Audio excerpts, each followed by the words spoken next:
Hello नमस्कार जय हिंद वंदे मातरम। दोस्तों स्वागत है आप सभी का आपके अपने यूट्यूब परिवार YouTube platform YouTube channel Rajasthan classes पर आएगा। दोस्तों उम्मीद है आप सभी अच्छे होंगे, आपका परिवार भी बेहतरीन होगा। और आज की क्लास अपन पढ़ेंगे एग्ज़ाम वाली क्लास, जो कि वनपाल वन रक्षक पीटीटी और रीट पटवार के लिए तो भाई साहब बहुत इंपॉर्टेंट है। तो भाई देखिएगा, यहाँ पे मैं आपसे बात करूँ तो अपन पाठ संख्या 28 तक पहुँचे हैं। ये पाठ संख्या 28 अपन ने प्रागैतिहासिक काल से शुरू की थी और आज हम जो है यहाँ तक पहुँचे हैं। तो हमारा टॉपिक अब क्या चल रहा है? बोले सर अब तो राज व्यवस्था चल रही है, जिसमें राष्ट्रपति, राज्यसभा और लोकसभा मतलब कि संसद चल रही है फिलहाल। तो संसद से बनने वाले कुछ क्वेश्चन, वो क्वेश्चन जो एग्ज़ाम की दृष्टि से महत्वपूर्ण है, पूरे क्वेश्चन नहीं है लेकिन जो भी है वो महत्वपूर्ण है ना। तो आइए दोस्तों बिना टाइम वेस्ट किए आज की क्लास को शुरू करते हैं। उम्मीद आशाओं के साथ बिल्कुल यही है कि भाई आप क्लास को कंप्लीट देखेंगे, जिससे कि आपका नॉलेज और गेन होगा और हम एग्ज़ाम को अच्छे तरीके से फाइट कर पाएंगे। पहला प्रश्न है, राज्यसभा का सदस्य बनने के लिए न्यूनतम आयु क्या होनी चाहिए? राज्यसभा का सदस्य बनने के लिए जो न्यूनतम आयु होनी चाहिए वो क्या होनी चाहिए? देखिए 20 वर्ष या 30 या 22 या फिर 25। प्यारे साथियों, आप सब जानते हैं कि भी जो संसद बनती है ना, संसद वो दो सदनों के साथ बनती है। दो सदन, एक तो लोकसभा और एक है जो अपना राज्यसभा, एक है जो अपना राष्ट्रपति भी इसमें शामिल होता है। तीनों से बनती है। जैसे सदन तो दो ही हो गए ना, हाँ तो सदन दो हो गए। तो प्यारे साथियों, अब इस लोकसभा को और राज्यसभा को देखिए, राज्यसभा को उच्च सदन कहा जाता है, ठीक है, और निम्न सदन कहा जाता है इसको। निम्न सदन कह लो या फिर निचला सदन कह लो, निम्न सदन कहा जाता है लोकसभा को, ठीक है। तो लोकसभा के जो सदस्यों की जो आयु होती है ना, वो होती है 25 वर्ष और राज्यसभा के सदस्यों की जो आयु होती है वो होती है 30 वर्ष, ठीक है। तो ये चीज़ें आपको ध्यान रखनी है। बहुत शानदार प्रश्न है प्यारे साथियों। राज्यसभा के निर्वाचन के लिए जो न्यूनतम आयु होती है वो 30 वर्ष होती है और लोकसभा के लिए 25 वर्ष होती है। संसद से तीनों से संसद बनती है। प्यारे साथियों, यही क्वेश्चन आपके घुमा फिरा के आज आने वाले हैं। शानदार प्रश्न होने वाले हैं। नागरिकता प्राप्त करने के लिए शर्तें निर्धारित करने वाला सक्षम निकाय कौन सा है? नागरिकता प्राप्त करने के लिए शर्तें निर्धारित करने वाला सक्षम निकाय कौन सा है? चुनाव आयोग, राष्ट्रपति, संसद या संसद और विधानसभाएं दोनों। तो अपना राइट आंसर होगा भाई सी ऑप्शन, संसद हो जाएगा, ठीक है। बिना टाइम वेस्ट किए आपका संसद होगा।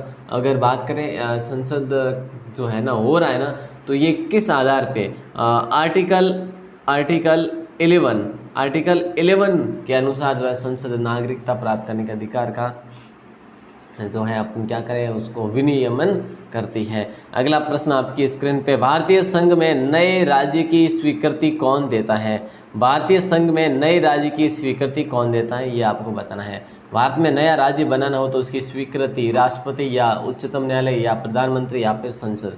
तो भाई राइट आंसर क्या हो जाएगा? नए राज्य का प्रवेश या उनकी स्थापना कर सकता है कौन? संसद कर सकता है भैया, ठीक है। ये तो इसमें ये अनुमति तो ठीक है संसद देता है, लेकिन अनुच्छेद कौन सा, आर्टिकल कौन सा? प्यारे साथियों, आर्टिकल 2 के अनुसार ये सब कुछ होता है राज्य के बारे में। अच्छा क्वेश्चन है।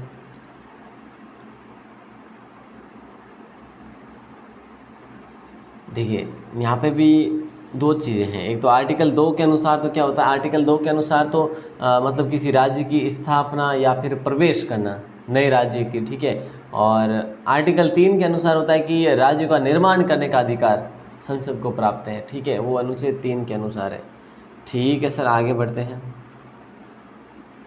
अखिल भारतीय सेवाओं के सृजन की शक्ति किसे प्राप्त है, ये बताना है। अखिल भारतीय सेवाओं के सृजन की शक्ति जो है ना किसे प्राप्त है? उच्चतम न्यायालय, संसद, मंत्रिपरिषद या फिर अपने प्रधानमंत्री। तो यहाँ पे भी आपका राइट आंसर हो जाएगा प्यारे साथियों, संसद हो जाएगा। संसद आर्टिकल की बात कर लेते हैं। आर्टिकल ही पढ़ेंगे साहब ज़्यादा, तो आर्टिकल 312(1) के अनुसार जो है संसद विधि द्वारा संघ और राज्यों के लिए सम्मिलित एक या फिर एक से अधिक अखिल भारतीय सेवाओं को सृजित कर सकती है। बी ऑप्शन को लॉक करेंगे। अगला प्रश्न है, मंत्रिपरिषद सामूहिक रूप से किसके प्रति उत्तरदायी है, ये बताना है। मंत्रिपरिषद जो है ना सामूहिक रूप से किसके प्रति उत्तरदायी है? राष्ट्रपति के प्रति या लोकसभा या राज्यसभा या प्रधानमंत्री? प्यारे साथियों, मंत्री परिषद जो है ना सामूहिक रूप से किसके प्रति उत्तरदायी है? तो आर्टिकल की बात कर लेते हैं। आर्टिकल 75(3) के अनुसार जो है ये मंत्री परिषद सामूहिक रूप से लोकसभा के प्रति उत्तरदायी। बोले सर लोकसभा होगा तो सी ऑप्शन को लॉक करेंगे। जी बिल्कुल, बहुत बढ़िया। तो ये चीज़ आप ध्यान रखेंगे। क्लियर है? नेक्स्ट क्वेश्चन है 786 नंबर प्रश्न। क्या पूछा जा रहा है कि मंत्रिमंडल सामूहिक रूप से उत्तरदायी है। मंत्रिमंडल सामूहिक रूप से उत्तरदायी है राष्ट्रपति के प्रति या फिर अपने प्रधानमंत्री के प्रति या फिर लोकसभा के प्रति या फिर राज्यसभा के प्रति। ये दोनों क्वेश्चन एग्जाम में पूछे गए हैं बार बार। पिछला क्वेश्चन क्या पूछा कि मंत्री परिषद सामूहिक रूप से किसके प्रति उत्तरदायी? मंत्री परिषद, और इसमें लिखा है मंत्रिमंडल। बात तो एक ही होगी भैया, लोकसभा हो जाएगा, लोकसभा के प्रति सी ऑप्शन। और अनुच्छेद की बात करें, कौन सा अनुच्छेद, कौन सा प्यारे साथियों? 75(3) के अनुसार। ठीक है सर, आगे बढ़ेंगे। 787 पूछा जा रहा है कि सरकार को मंत्रिमंडल प्रणाली की सबसे महत्वपूर्ण विशेषता जो है। देखिए दोस्तों, सरकार की मंत्रिमंडल प्रणाली की सबसे महत्वपूर्ण विशेषता जो है ना, वो व्यक्तिगत उत्तरदायित्व है या सामूहिक उत्तरदायित्व है, किसी का भी उत्तरदायित्व नहीं, या गैर उत्तरदायित्व। तो राइट आंसर अपना हो जाएगा भाई सामूहिक उत्तरदायित्व। बी ऑप्शन को लॉक करेंगे। बिल्कुल आसान सा क्वेश्चन था। आगे बढ़ते हैं और अगले प्रश्न को देखते हैं। आइएगा, अगला प्रश्न है कि संसद के दोनों सदनों की संयुक्त बैठक को भेजे गए विधेयक को पारित होना होता है। विधेयक का पारित होना होता है कहाँ से, कैसे? संसद के दोनों सदनों की संयुक्त बैठक को भेजे गए विधेयक को का पारित होना होता है कहाँ से या कैसे? उपस्थित सदस्यों के साधारण बहुमत से होता है, या कुल सदस्यों के पूर्ण बहुमत से, या उपस्थित सदस्यों के 2/3 बहुमत से, या उपस्थित सदस्यों के 3/4 बहुमत से। तो राइट आंसर दोस्तों ये एग्जाम में पूछा गया क्वेश्चन है और ए ऑप्शन हो जाएगा उपस्थित सदस्यों के साधारण बहुमत से। और ये हमारे आर्टिकल किस में उल्लेखित है? ये हमारे आर्टिकल 108 में उल्लेखित है कि भाई संयुक्त बैठक का प्रावधान भी है। ठीक है प्यारे साथियों, ये चीज़ें आपको ध्यान रखनी है। अगला प्रश्न है, संसद में शामिल है, आसान है, सबसे आसान है, अभी तक का सबसे आसान क्वेश्चन पूछ लिया आपसे। संसद में शामिल है राष्ट्रपति, लोकसभा, राज्यसभा, लोकसभा राज्यसभा, लोकसभा विधानसभा, विधानसभा विधान परिषद और लोकसभा। ये सबसे आसान है भैया, ए ऑप्शन को लॉक करेंगे सारे के सारे भाई बने। और ये आर्टिकल किस में हमें मिलता है? आर्टिकल 79 के अनुसार। 79 के अनुसार इन तीनों से मिलकर ये संसद बनती है भैया, ध्यान रखियो। अगला प्रश्न 790, भारतीय संसद में कितने सदन होते हैं? इस बार क्वेश्चन अच्छा पूछा है, कितने सदन होते हैं प्यारे साथियों? सदन कितने होते हैं? 5 नहीं होते, 3 नहीं होते, 4 नहीं होते, हाँ 3 भी नहीं होते, 2 होते हैं। बोले सर लोकसभा और राज्यसभा क्या? जी लोकसभा व राज्यसभा। वो तो प्यारे साथियों क्या है, वो एक पद है, राष्ट्रपति जो है। ठीक है, तो राष्ट्रपति इनके साथ है, लेकिन सदन की बात करें 2 सदन ही है। लोकसभा को अपन निम्न सदन कहते हैं, राज्यसभा को अपन उच्च सदन कहते हैं। प्यारे साथियों ये चीज़ आपको ध्यान ही है। और ये तीनों अगर मिलकर बनते हैं तो 79 आर्टिकल में उल्लेखित है। ठीक है ना, अच्छा क्वेश्चन है। आगे बढ़ते हैं और अगले प्रश्न को देखते हैं। आइएगा 791। आज अपन 800 क्वेश्चन कंप्लीट कर लेंगे प्यारे साथियों, 800 क्वेश्चन कंप्लीट कर लेंगे। ठीक है ना। निम्नलिखित में से कौन भारत में कानूनों को बनाता है? निम्नलिखित में से कौन जो है भारत में कानूनों को बनाता है? राष्ट्रपति और मंत्रिपरिषद, उच्चतम न्यायालय और उच्च न्यायालय, देखिए राष्ट्रपति और संसद के दोनों सदन, और लोकसभा और राज्यसभा। निम्न में से कौन भारत में कानूनों को बनाता है? तो भाई राष्ट्रपति और संसद के दोनों सदन हो जाएंगे ना। आसान तो है, राइट आंसर हो जाएगा सी ऑप्शन है ना 791। अगला प्रश्न है 792, निम्नलिखित में से कहाँ कानून बनाने का प्रस्ताव पेश किया जा सकता है? कानून बनाने का प्रस्ताव कहाँ पेश किया जा सकता है? ऐसे तो क्वेश्चन पूछे जा रहे हैं। ये क्वेश्चन दोस्तों कहीं एसएससी एमटीएस में पूछे गए, कहीं पे जीडी में पूछे गए, कोई टैक्स असिस्टेंट में पूछे गए, कोई है जो सीजीएल में पूछे गए, कोई सीएचएसएल में पूछे गए। प्यारे साथियों वो एसएससी के वहाँ से उठाए हुए क्वेश्चन है भाई साहब, ये टाइप किए हुए क्वेश्चन है। उम्मीद आशा है कि आप सभी ध्यान से पढ़े होंगे। निम्नलिखित में से कहाँ कानून बनाने का प्रस्ताव पेश किया जा सकता है? तो राइट आंसर अपना हो जाएगा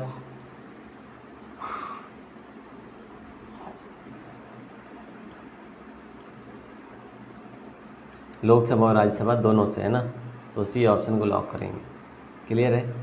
ठीक है सर, आगे बढ़ते हैं।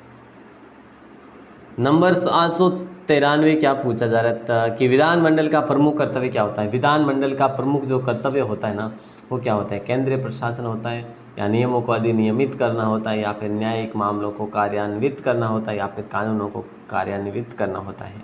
विधानमंडल का प्रमुख कर्तव्य जो होता है ना वो होता है नियमों को अधिनियमित करना, मतलब कि बी ऑप्शन लॉक करेंगे प्यारे साथियों।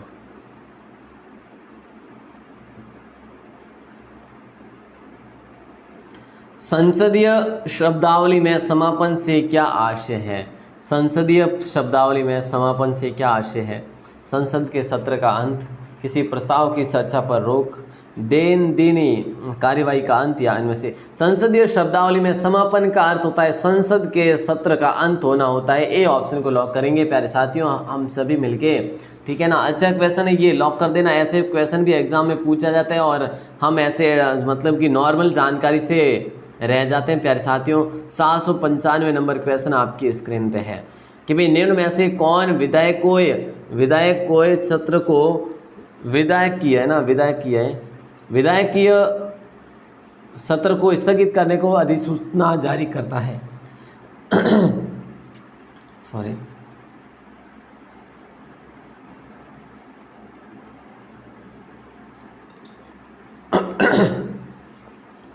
निम्न में से कौन विधायकीय सत्र को स्थगित करने की अधिसूचना जारी करता है।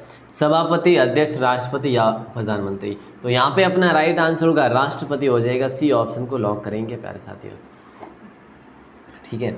और सत्रावसान से सदन के सत्र की समाप्ति होती है, सत्रावसान के समय ना, मतलब उसके बाद। और बात की जाए ये अनुच्छेद कौन से में है, ये अनुच्छेद 85(2) में है, ध्यान रखियो।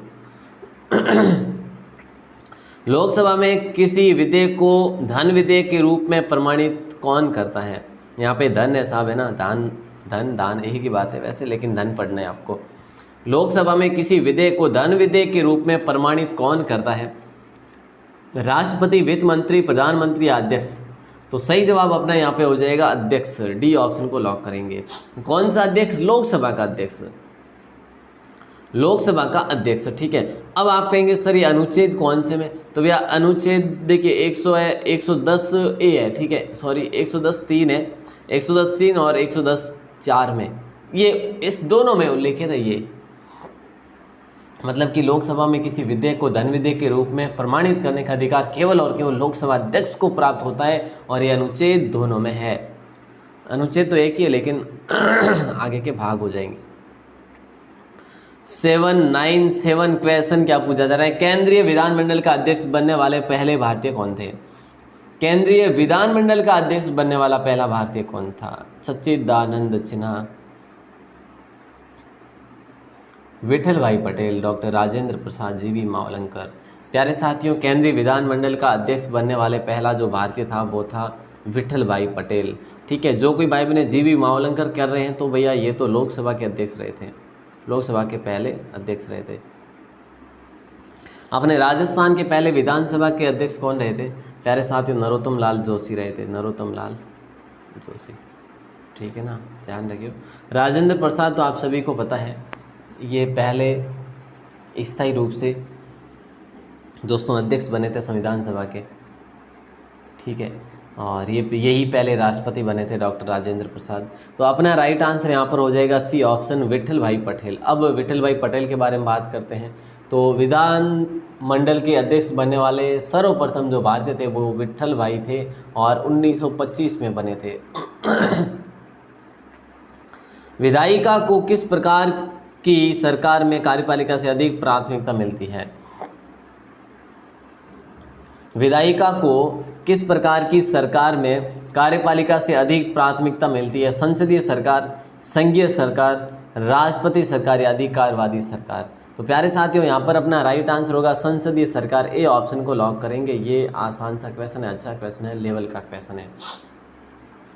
विधायिका का मतलब होता है व्यवस्थापिका, है ना। चलो आगे बढ़ते हैं। अगला प्रश्न है, भारत में पहली निर्वाचित लोकसभा अस्तित्व में कब आई थी। पूर्ण रूप से भारत में पहली निर्वाचित लोकसभा अस्तित्व में कब आई थी। और अच्छे तरीके से भी, मतलब ये आम चुनाव की बात हो रही है, क्लियर है, आम चुनाव की बात हो रही है। तो भारत में पहली निर्वाचित लोकसभा अस्तित्व में आई थी ना, जनवरी 1952 नहीं होगा और अप्रैल 1952 हो जाएगा राइट आंसर, बी ऑप्शन। ठीक है, ध्यान रखियो दोस्तों। वैसे आप सब जानते हैं ना कि भाई आम चुनाव कब हुए थे। आम चुनाव हुए थे 25 अक्टूबर से, 25 अक्टूबर 1951 से 25 अक्टूबर 1951 से लेकर 21 फरवरी 1952 तक तो ये आम चुनाव रहे थे प्यारे साथियों। ठीक है, इसके बाद 17 अप्रैल 1952 को सर्वप्रथम लोकसभा का गठन होता है। ठीक है ना। अच्छा क्वेश्चन है, लॉक कर दीजिएगा। और अगला प्रश्न 800 नंबर, क्वेश्चन नंबर 800 पे अपन आप पहुंचे हैं प्यारे साथियों, जल्दी से जवाब बनेगा क्वेश्चन नंबर 800 पर, है ना। तो ये सीरीज भी अपनी लगभग लगातार चल रही है बिना रुके। जब सरकार के विभिन्न अंगों के बीच सत्ता का बंटवारा हो तो उसे क्या कहा जाता है? सामुदायिक सरकार या अधिकारों का वितरण या गठबंधन सरकार या अधिकारों का एकीकरण। जब सरकार के विभिन्न अंगों के बीच सत्ता का जो है बंटवारा होता है तो वही अधिकारों का विवरण ही कहा जाता है, अधिकारों का वितरण ही कहा जाता है। बी ऑप्शन को लॉक करेंगे सारे भाई बहने। ओके सर, आगे। और 801 नंबर, स्वतंत्र भारत को लोकसभा का पहला अध्यक्ष कौन था? ये लो क्वेश्चन आ गया, पिछला क्वेश्चन था मैं बताने वाला था लेकिन यहाँ पर भी आ गया आपका। और वैसे तो बता भी दिया आपको, है ना। स्वतंत्र भारत के लोकसभा का पहला जो अध्यक्ष था ना, वो हुक्म सिंह नहीं था, बलिराम नहीं था, रवि राय भी नहीं था, जीवी मावलंकर था। गणेश वासुदेव मावलंकर ये पहले भारतीय थे और पहले लोकसभा अध्यक्ष थे प्यारे साथियों। ठीक है, अब आप कहेंगे कब से कब तक रहे थे? ये रहे थे 15 मई 1952 से लेकर 1956 तक रहे थे प्यारे साथियों, 1956 तक रहे थे। ये क्लियर है? अच्छा क्वेश्चन है, लॉक कर दीजिएगा। आगे बढ़ते हैं। संसद के किसी सदन के 2 सत्रों के बीच अंतराल किससे अधिक नहीं होना चाहिए? देखिए, संसद के किसी सदन के 2 सत्रों के बीच अंतराल जो है किससे अधिक नहीं होना चाहिए? 3 महीने से, या फिर 6 महीने, या फिर 9 महीने, या फिर 12 महीने। तो भैया 6 महीने हो जाएगा राइट आंसर। ठीक है ना। अच्छा क्वेश्चन है, बी ऑप्शन को लॉक करेंगे।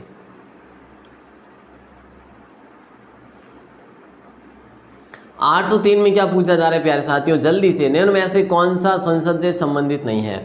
इनमें से कौन सा जो है संसद से संबंधित नहीं है? आमुख, स्थगन, भंग करना या बर्खास्त करना। संसद से संबंधित नहीं है। अभी अपन ने बात की थी समाप्ति मतलब कि समापन करना, अंत करना, है ना। समापन का मतलब कि सत्र का अंत करना होता था। ठीक है, तो आमुख भी इसका इसी से संबंधित है, स्थगन भी संसद से संबंधित है और भंग करना भी संसद से संबंधित है। बर्खास्त करना ये नहीं है, ये ऐसे ही अलग है साहब, ये शब्द इनसे संबंधित नहीं है।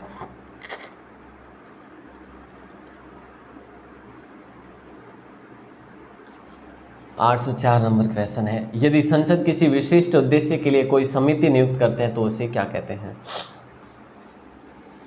यदि संसद किसी विशिष्ट उद्देश्य के लिए कोई समिति नियुक्त करें तो उसे अपन तदर्थ समिति कहते हैं। कौन सी समिति कहते हैं? बी ऑप्शन को लॉक करेंगे, तदर्थ समिति कहते हैं। ठीक है, अगला प्रश्न है, मंत्रिपरिषद में शामिल नहीं है। देखिएगा, मंत्रिपरिषद में शामिल कौन नहीं है? देखिए, कैबिनेट मंत्री शामिल है, बिल्कुल है सर, है। राज्य मंत्री भी मंत्रिपरिषद में शामिल है और बिना विभाग के मंत्री भी इसमें शामिल हो सकते हैं। तो कैबिनेट सचिव जो है इसमें शामिल नहीं हो सकता। सी ऑप्शन को लॉक करेंगे प्यारे साथियों, सी ऑप्शन को लॉक करेंगे। अच्छा क्वेश्चन है, लॉक कर दिया जाए। चलो सर, अगला है, केंद्रीय मंत्रिपरिषद के विरुद्ध अविश्वास प्रस्ताव कहाँ प्रस्तुत किया जा सकता है? 806 नंबर है कि भाई केंद्रीय मंत्रिपरिषद के विरुद्ध जो है अविश्वास प्रस्ताव कहाँ प्रस्तुत किया जा सकता है? केवल राज्यसभा में, केवल लोकसभा में, लोकसभा और राज्यसभा दोनों में, या राज्यों की विधानसभाओं में? तो केवल लोकसभा हो जाएगा आपका राइट आंसर। क्या हो जाएगा? B option. बिल्कुल आसान है, बी ऑप्शन को लॉक करेंगे सभी भाई बहन। अगला प्रश्न 807 में पूछा ये जा रहा है कि एक वर्ष तक राजस्व एकत्र करने का प्रस्ताव सरकार किस विधेयक द्वारा करती है। एक वर्ष तक राजस्व एकत्र करने का प्रस्ताव जो है सरकार किस विधेयक द्वारा करती है। तो प्यारे साथियों, आर्थिक विधेयक, वित्त विधेयक, अनुपूरक विधेयक, कौन सा हो जाएगा इन तीनों में से। बोले सर वित्त विधेयक हो जाएगा या धन विधेयक कह लो। बी ऑप्शन को लॉक करेंगे सारे भाई बने। और अनुच्छेद 112 के तहत जो आता है ये वार्षिक वित्तीय विवरण संबंधी उपबंध दिए होते हैं किसमें, 112 अनुच्छेद में। 112 अनुच्छेद में क्या दिया होता है, क्या दिया होता है प्यारे साथियों, इसके अंतर्गत वार्षिक वित्तीय विवरण संबंधी उपबंध होते हैं। तो ध्यान रखना, अच्छा क्वेश्चन है, लॉक कर दीजिएगा।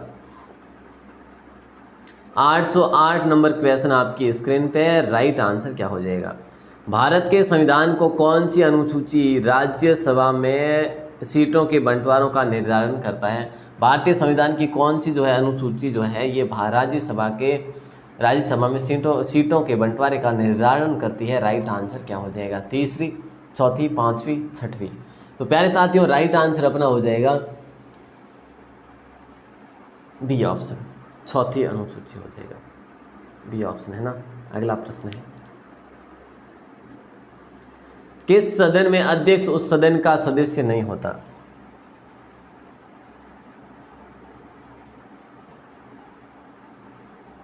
किस सदन में अध्यक्ष उस सदन का सदस्य नहीं होता। किस सदन में अध्यक्ष उस सदन का सदस्य नहीं होता। तो प्यारे साथियों यहाँ पे आपका राइट आंसर हो जाएगा बी ऑप्शन, राज्यसभा। इसका अध्यक्ष जो है ना इसी का सदस्य नहीं होता। तो कौन होता है, उपराष्ट्रपति होता है ना। सबको नहीं पता क्या, 89 अनुच्छेद 1 के अनुसार जो होता है ये, ठीक है। तो सभापति जो होता है वो कौन होता है, उपराष्ट्रपति होता है। प्यारे साथियों ध्यान रखना, अच्छा क्वेश्चन है, लॉक कर दीजिएगा, बी ऑप्शन को लॉक करेंगे। प्यारे साथियों एक मैंने आपको एक क्वेश्चन दिया था यहाँ पे, कौन सा था, हाँ ये 797 वाला है ना। इसमें देखिएगा ए, सी, डी और डी है ना। तो यहाँ पे देखिएगा कि ए, सी और बी, डी, इसमें थोड़ा सा गलत था, ये ऑप्शन गलत है, काफ़ी बार मैंने गलत समझ लेंगे। तो यहाँ पे सी ऑप्शन राइट आंसर था, ठीक है ना। मैंने बताया भी विठल भाई पटेल, अगर गलती से अगर बी मैंने बोल भी दिया होगा, पर यहाँ पे आपका ये विठल भाई पटेल है। ये ऑप्शन जो है ना थोड़े बहुत ऊपर नीचे है, ठीक है ना। ऑप्शन थोड़े बहुत ऊपर नीचे, लेकिन होगा विठल भाई पटेल ही, ठीक है ना, क्लियर है ना। लेकिन मैंने बी बोला होगा तो उसके लिए क्षमा प्रार्थी। तो प्यारे साथियों यहाँ पे सी ऑप्शन ही होगा, विठल भाई पटेल, ठीक है। ऊपर नीचे था ना इसीलिए थोड़ा सा।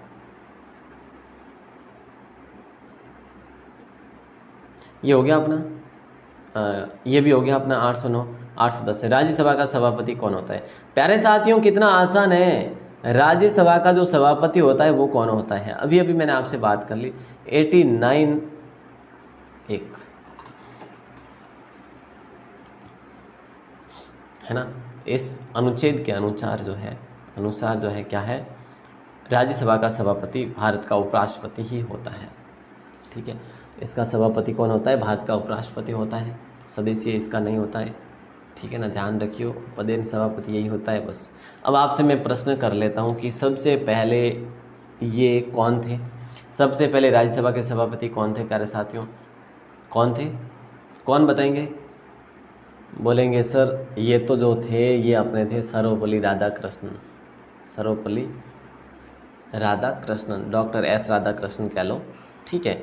और अगर उप सभापति का पूछा जाए आपसे, उप सभापति, पहले उप सभापति कौन थे, तो प्यारे साथियों पहले उप सभापति जो थे ना वो थे एस वी कृष्णमूर्ति,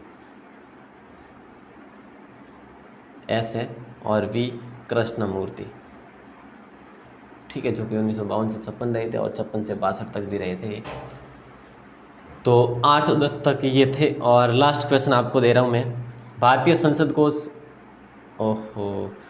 संसद को सबसे महत्वपूर्ण विशेषता है कि, ये इसका जवाब आपको बाहर आके कमेंट सेक्शन में देना है। भारतीय संसद की सबसे महत्वपूर्ण विशेषता है कि यह भारत में संविधान मंडल है, इसमें राष्ट्रपति भी शामिल है, यह द्विसदनीय स्वरूप की है, इनमें से कोई नहीं। प्यारे साथियों ये क्वेश्चन थोड़ा सा हार्ड ज़रूर है, इसका आंसर मैं ही दे देता हूँ आपको, है ना, मैं ही दे देता हूँ यहाँ पे आपको इसका जवाब। इसका जवाब हो जाएगा प्यारे साथियों इसमें राष्ट्रपति भी शामिल है। भारतीय संसद की सबसे महत्वपूर्ण विशेषता है कि इसमें राष्ट्रपति भी शामिल है। बी ऑप्शन को लॉक करेंगे। ठीक है, मैं आपको एक क्वेश्चन दे रहा हूँ जिसका आंसर आपको बाहर आके कमेंट सेक्शन में देना है प्यारे साथियों। ठीक है, बाहर आके कमेंट सेक्शन में देना है। मैं आपके लिए ये क्वेश्चन लिख रहा हूँ, जल्दी से, बिल्कुल आपको बाहर ही बताना है वैसे जवाब है ना। तो वर्तमान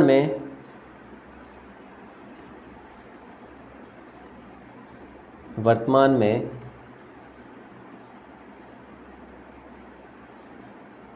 राज्यसभा के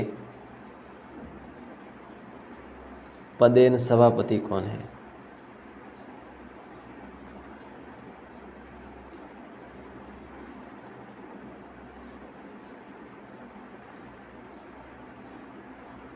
थोड़ा सा समय ज़्यादा लगा उसके लिए सॉरी।